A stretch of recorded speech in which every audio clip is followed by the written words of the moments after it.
बुद्ध से जाने अपने मन को कैसे नियंत्रित करें। दोस्तों, अपने मन को कैसे कंट्रोल करें।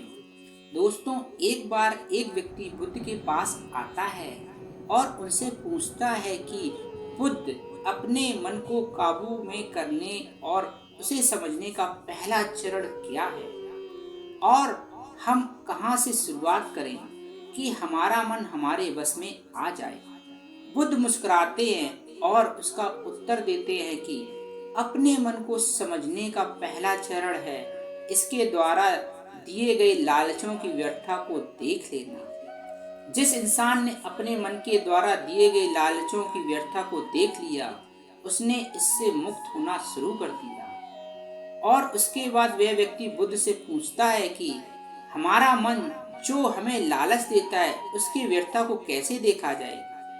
बुद्ध कहते हैं अपने अनुभव से, मनुष्य जिस भी गलत कार्य को अति में करता है उससे उसे दुख मिलता है, और यही दुख उसका अनुभव है, और यही अनुभव उसके रूपांतरण का कारण बन सकता है। जिसने देख लिया और वास्तव में देख लिया कि नशा करना केवल दुख है, उसने नशे से मुक्त होना शुरू कर दिया। जिसने देख लिया कि ईर्ष्या केवल खुद को जलाती है और वास्तव में देख लिया, उसने ईर्ष्या से मुक्त होना शुरू कर दिया। तुम्हारा यह देख लेना कि मन लालच तो हमेशा तुम्हें तृप्ति का देता है, लेकिन लगता यह है तुम्हें सदैव अतृप्त है, और यही अपने मन को समझने का पहला चरण है। इस कहानी को आगे बढ़ाने से पहले आपको इस एक प्रश्न को समझना आवश्यक है, और वो प्रश्न है कि आप अपने मन को वश में करना क्यों चाहते हैं। क्योंकि आपने यह अनुभव कर रखा है कि आपका मन आपको दुख देता है, पर क्योंकि आपको आपके मन के लालच बहुत बड़े सुहावने लगते हैं, इसलिए आप इन लालचों के पीछे छुपे हुए दुखों को नहीं देख पाते हैं। सिर्फ अपने दुखों को देख लेने से आपका मन आपके बस में नहीं हो जाएगा। उसके लिए आपको दूसरा चरण क्या है यह समझना होगा। वह व्यक्ति बुद्ध से पूछता है कि बुद्ध, यदि कोई व्यक्ति यह जानता है कि उसके मन के लालचों के कारण उसके जीवन में दुख है, तो क्या इसका अर्थ यह है कि वो व्यक्ति पहले चरण पर है? और यदि वह व्यक्ति पहले चरण पर है तो दूसरे चरण पर कैसे जाएगा?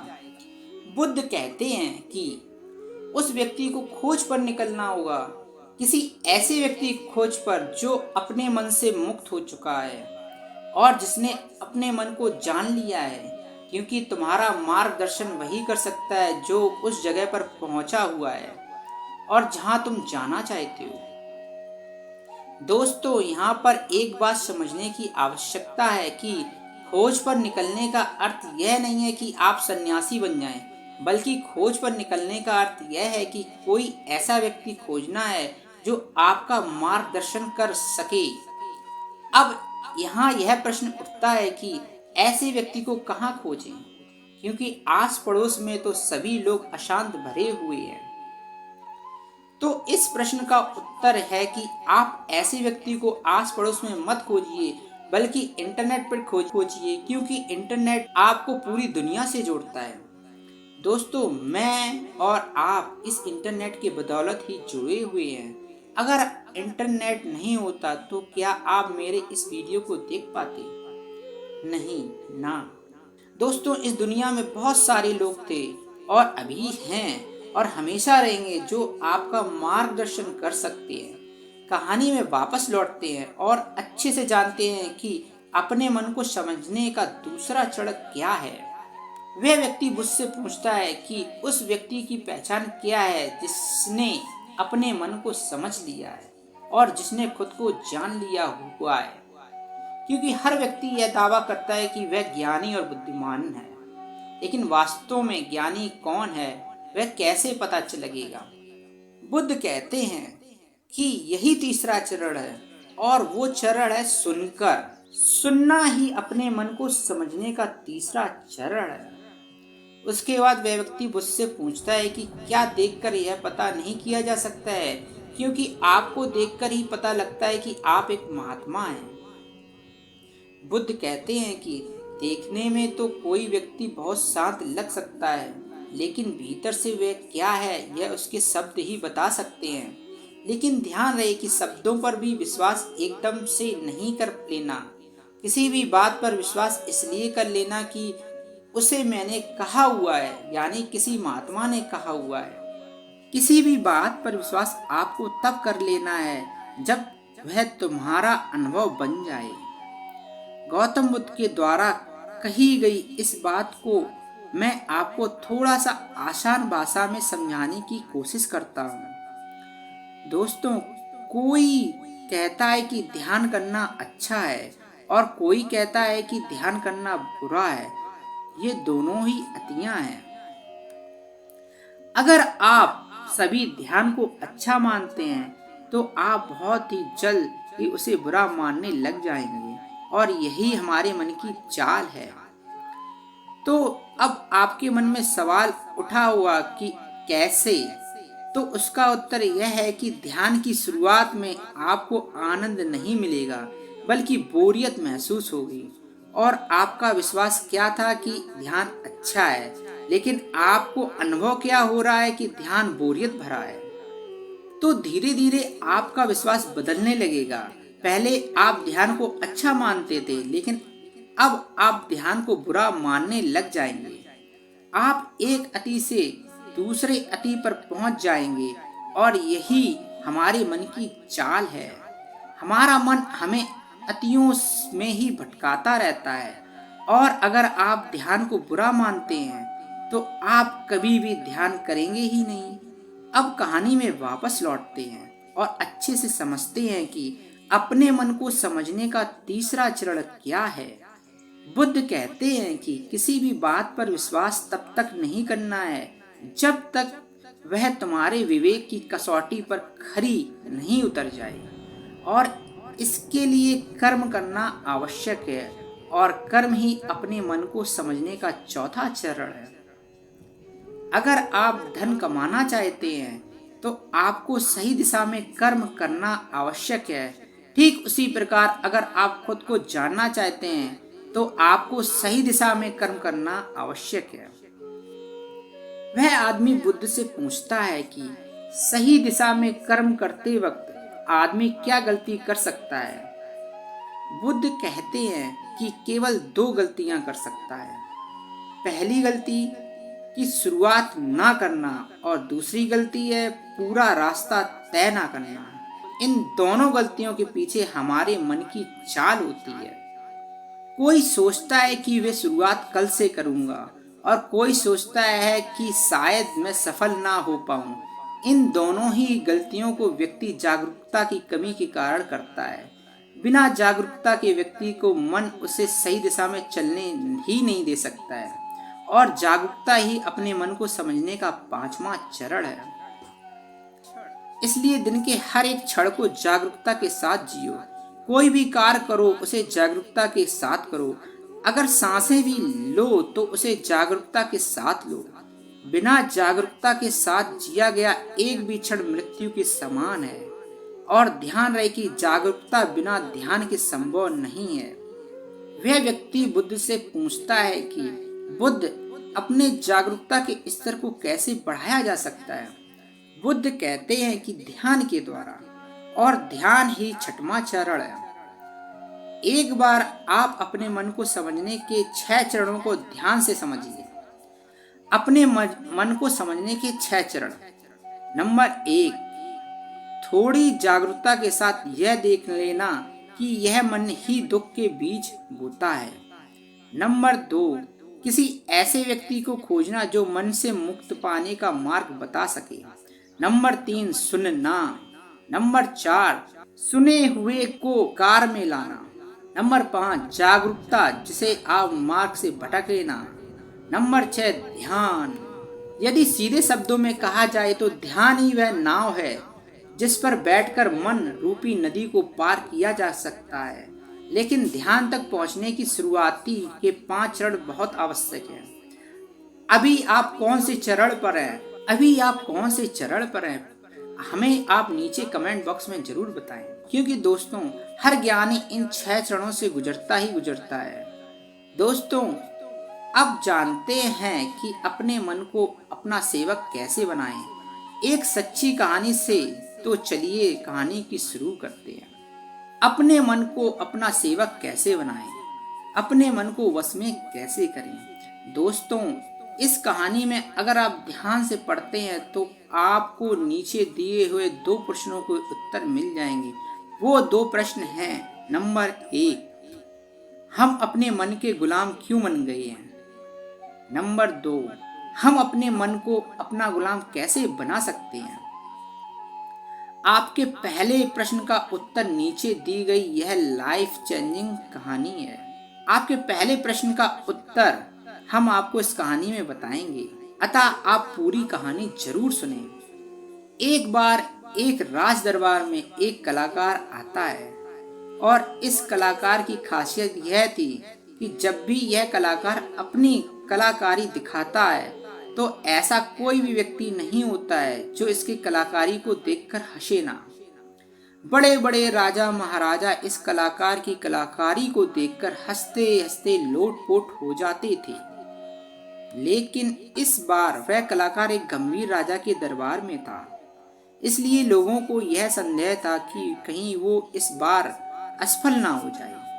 वह कलाकार अपनी कलाकारी दिखानी शुरू करता है और वही होता है जो हर बार से होता आ रहा था। राजा का हंसते हंसते बुरा हाल हो जाता है। वह राजा उस कलाकार को कलाकारी देख इतना प्रसन्न होता है कि वो इस कलाकार को मुंह मांगा इनाम देने के लिए तैयार हो जाता है। हमें यह बात हमेशा याद रखनी चाहिए कि अधिक खुशी में लिए गए फैसले अक्सर गलत साबित होते हैं। राजा उस कलाकार से कहता है कि मांगो जो भी तुम मांगना चाहते हो, मैं तुम्हारी कलाकारी से बहुत प्रसन्न हूँ। वह कलाकार कहता है कि क्षमा करें राजन, पर मैं जो भी मांगूंगा शायद आप वो दे ना पाए। राजा अपने आसन से खड़ा होता है और कहता है कि अब तुम मेरी प्रसन्नता को क्रोध में बदल रहे हो। क्या तुम्हें मेरी द्वारा कही गई बात पर संदेह है। अब राजा अपने अहंकार को बीच में ले आता है और जहाँ भी अहंकार बीच में आ जाता है वहाँ काम बिगड़ना निश्चित है। फिर वो कलाकार राजा से कहता है कि नहीं नहीं राजन, मुझे क्षमा करें, मेरे बोलने का मतलब यह नहीं था, बल्कि मैं तो बस यह कहना चाहता था कि आप इस बात को फिर से एक बार दोहरा दें। फिर उसके बाद राजा कहता है कि मैं तुझे वचन देता हूँ कि जो भी तू हद में रहकर मांगेगा वह तुझे जरूर मिलेगा। उसके बाद वह कलाकार कहता है कि तो ठीक है, आप मुझे 24 घंटे के लिए आपके राज्य का राजा बना दीजिए। उस कलाकार की बात सुनकर राजा मन ही मन सोचता है कि अच्छा है, मैंने इसे हद में रहकर मांगने को कहा था, वरना यह तो हमेशा के लिए राजा बनता। वैसे तो 24 घंटे कोई बड़ी बात नहीं है। और उसके बाद राजा सोच समझकर उस कलाकार से कहता है कि ठीक है, अगले 24 घंटे के लिए मैं तुम्हें राजा घोषित करता हूँ। राजा बनने के 1 घंटे के अंदर ही कलाकार, जो कि अब राजा बन चुका था, वह पुराने राजा को फांसी पे चढ़ा देता है और दूसरे घंटे में वह पुराने राजा के सभी भरोसेमंद लोगों को हटाकर अपने भरोसेमंद लोगों को रख लेता है। और आप में से बहुत सारे लोग उस राजा को मूर्ख समझ रहे होंगे, परंतु मैं आपको बताना चाहता हूँ कि वह राजा कोई और नहीं बल्कि आप हैं और वह कलाकार आपका मन है। आपका मन आपको थोड़ी सी खुशी क्या देता है कि आप उसके पीछे पीछे ही हो लेते हैं। जो वह कहता है वह आप करते हैं और बाद में आपके हाथ में केवल पछतावा ही लग जाता है। किसी भी चीज का मजा लेना समस्या नहीं है, बल्कि इस मजे में ही डूब कर अपनी शुद्ध बुद्ध खो देना समस्या है। अब दूसरे प्रश्न का उत्तर समझिए, हम अपने मन को काबू में कैसे करें, अपने मन को कैसे नियंत्रित करें। चलिए हम आपको बताते हैं इस कहानी के जरिए। दोस्तों, हमारा मन हमसे सिर्फ बुरे काम ही नहीं करवाता है बल्कि आपसे अच्छे काम भी करवाता है। मैं आपको एक उदाहरण देके समझाता हूँ। जब आप ईर्ष्या को सहारा देते हैं तब आपका मन बुरे काम करता है, और जब आप क्रोध का सहारा लेते हैं तब आपका मन बुरे काम करता है। जब आप मोह, अहंकार और लालच जैसी बुरी चीजों को सहारा लेते हैं तब आपका मन आपसे बुरे काम करवाता है। और जब आप प्रेम, दया और कृतज्ञता जैसी अच्छी भावनाओं का सहारा लेते हैं तब आपका मन अच्छे काम करवाता है। इसलिए समस्या मन नहीं है, बल्कि मन का इस्तेमाल किस तरह से किया जा रहा है, यह समस्या है। गौतम बुद्ध ने जागरूकता को इतना महत्वपूर्ण इसलिए बताया है क्योंकि जागरूकता के द्वारा ही अपने मन को नियंत्रित कर सकते हैं। मन को नियंत्रित करने का मतलब यह नहीं है कि आपके मन में नेगेटिव विचार आने ही बंद हो जाएं। मन को नियंत्रित करने का सही मतलब यह है कि आपको कोई भी विचार आपको विचलित ना कर पाएगा। विचलित होने का अर्थ सिर्फ परेशान होना नहीं है, बल्कि खुश होना भी होता है। बहुत ज्यादा खुश होना समस्या नहीं है, परंतु उस खुशी में कोई निर्णय लेना समस्या है। उदाहरणता, किसी से कोई वादा कर देना। ठीक उसी प्रकार बहुत ज्यादा दुख होना समस्या नहीं है, बल्कि इस दुख के कारण कोई निर्णय लेना समस्या है। उदाहरणता, आत्महत्या करना। अगर आप पूरे जागरूकता के साथ यह देख पाए हैं कि सुख और दुख, इन दोनों की अति में कोई भी निर्णय लेना दुख और पीड़ा को जन्म देता है, तो आप आंख बंद करके सुख के पीछे नहीं भागेंगे। और अगर आप सुख के पीछे नहीं भागेंगे तो दुख आपके पीछे नहीं भागेगा, क्योंकि ज्यादातर लोग जिसे सुख समझते हैं वह दुख की परछाई है। अब लोग इस बात का यह अर्थ निकाल लेंगे कि हमें सुख का आनंद नहीं लेना चाहिए, जबकि यह निष्कर्ष बिल्कुल गलत है।